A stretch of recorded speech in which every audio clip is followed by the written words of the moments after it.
deadly outbreaks throughout history may offer us some important lessons on how we can deal with the coronavirus pandemic. About a decade ago, the H1N1 swine flu killed more than 12,000 Americans and hospitalized more than 274,000 in the U.S. The death toll from a 1968 flu pandemic in the U.S. is thought to be 100,000, most of them older adults. The most severe pandemic in modern history happened in 1918 when flu infected about 1/3 of the world's population. It killed an estimated 675,000 people in the U.S. alone. In her best-selling book, Leadership in Turbulent Times, Pulitzer Prize-winning author Doris Kearns Goodwin examines how 4 U.S. presidents grappled with historic challenges.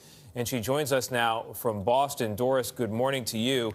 And good morning to you. I tell you, we all know right now that we are living through something historic. And what I've been waiting for, listening for, is that moment when some leader steps forward and has a kind of Churchill or Kennedy or Reagan-esque moment where they inspire the world with their words. What can leaders do to strike that tone and be kind of a coach for people as they come together and make sacrifices?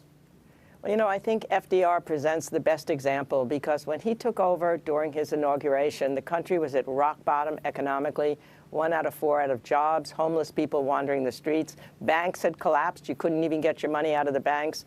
So what he does is to start off saying this is preeminently a time to tell the truth. Only a foolish optimist would deny the dark realities of the moment. But then the only thing to fear is fear itself. And he explains as long as leadership takes hold, and we had failed leadership before that time, as long as the country comes together, he will ask for the powers as if we were at a war. And he promised that he would take that gift of leadership and move us forward. That one night, it changed people's feelings. And then, of course, he sets together an emergency banking act.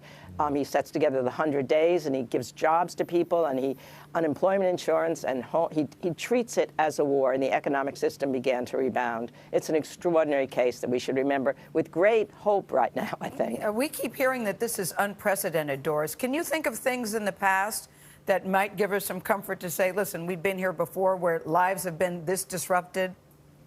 Yeah, I think that most disruption that's in recent history would be World War II. I mean, think of what it was like for those people who had suddenly to ration all sorts of items.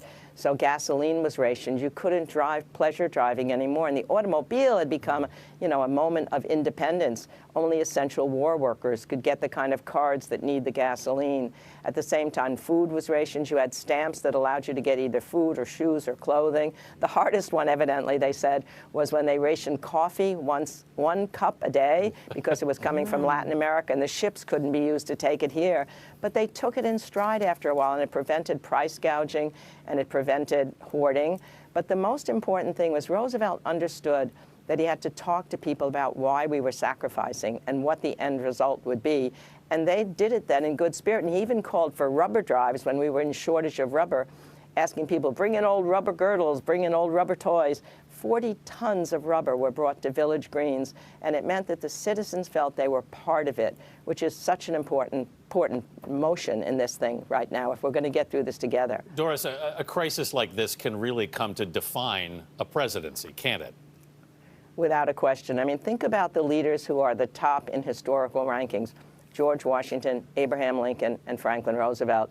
Each one faced a crisis of the Revolution, the Civil War, World War II, and the Depression, and each one used their leadership qualities, their own personal qualities of empathy and understanding and moving forward and acknowledging mistakes and experimenting and communicating in a way that was trustworthy. And they're remembered as our best presidents.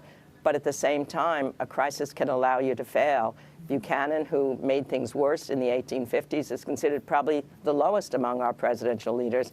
And Herbert Hoover was unable to use the federal government's resources to deal with the Depression until the very end. So it was left to the states and the localities, and it simply wasn't enough. So he's now near the bottom of the list of the presidents. So it gives you opportunity for greatness, but also for failure. Oh, do you see a silver lining quickly, Doris, here?